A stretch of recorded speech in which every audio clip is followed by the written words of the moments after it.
एक समय की बात है। एक बहुत बड़ा विशाल पेड़ था। उस पर बीसों हंस रहते थे।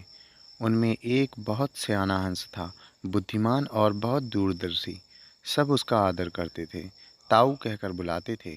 एक दिन उसने एक नन्ही सी बेल को पेड़ की तनी पर बहुत नीचे लिपटते पाया।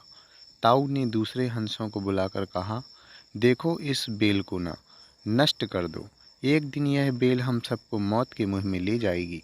एक युवा हंस हंसते हुए बोला, ताऊ, यह छोटी सी बेल हमें कैसे मौत के मुंह में ले जाएगी? सियाने हंस ने समझाया, आज यह तुम्हें छोटी सी लग रही है, धीरे धीरे यह पेड़ के सारे तने को लपेटा मारकर ऊपर तक आ जाएगी। फिर बेल का तना मोटा होने लगेगा और पेड़ से चिपक जाएगा। तब नीचे से ऊपर तक एक पेड़ पर चढ़ने के लिए सीढ़ी बन जाएगी। कोई भी शिकारी सीढ़ी के सहारे चढ़कर हम तक पहुंच जाएगा और हम सब मारे जाएंगे। दूसरे हंस को यकीन न आया, एक छोटी सी बेल कैसे सीढ़ी बनेगी? तीसरा हंस बोला, ताऊ, तू तो एक छोटी सी बेल को खींचकर ज़्यादा ही लंबा कर रहा है। एक हंस बड़बड़ाया, यह ताऊ अपनी अक्ल का रौब डालने के लिए अंट संट कहानी बना रहा है। इस प्रकार किसी दूसरे हंस ने ताऊ की बात को गंभीरता से नहीं लिया। इतनी दूर तक देख पाने की उनमें अक्ल कहाँ थी। समय बीतता रहा। बेल लिपटते लिपटते ऊपर शाखा तक पहुँच गई। बेल का तना मोटा होना शुरू हुआ और सचमुच ही पेड़ के तने पर सीढ़ी बन गई, जिस पर आसानी से चढ़ा जा सकता था।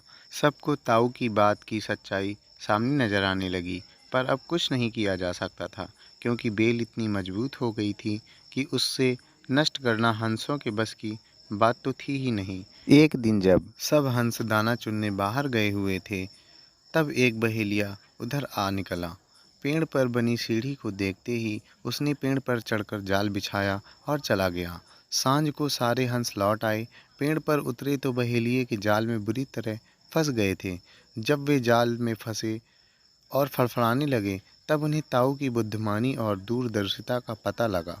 सब ताऊ की बात न मानने के लिए लज्जित थे और अपने आप को कोस रहे थे। ताऊ सबसे रूठा हुआ था और चुप बैठा था। एक हंस ने हिम्मत करके कहा, ताऊ, हम मूर्ख हैं, लेकिन अब हमसे मुँह मत फेरो। दूसरा हंस बोला, इस संकट से निकालने की तरकीब तू ही हमें बता सकता है। आगे हम तेरी कोई बात नहीं टालेंगे। सभी हंसों ने हामी भरी। तब ताऊ ने उन्हें बताया, मेरी बात ध्यान से सुनो। सुबह जब बहेलिया आएगा, तब मुर्दा होने का नाटक करना। बहेलिया तुम्हें मुर्दा समझकर जाल से निकालकर ज़मीन पर रखता जाएगा। वहाँ भी मरे समान पड़े रहना। जैसे ही वह अंतिम हंस को नीचे रखेगा, मैं सीटी बजाऊंगा। मेरी सीटी सुनते ही तुम सब उड़ जाना। सुबह बहेलिया आया। हंसों ने वैसा ही किया जैसा ताऊ ने समझाया था। सचमुच बहेलिया हंसों को मुर्दा समझकर जमीन पर पटकता गया। सीटी की आवाज़ के साथ ही सारे हंस उड़ गए। बहेलिया अवाक होकर देखता ही रह गया। इस कहानी से हमें यह सीख मिलती है दोस्तों, बुद्धिमानों की सलाह गंभीरता से लेनी चाहिए।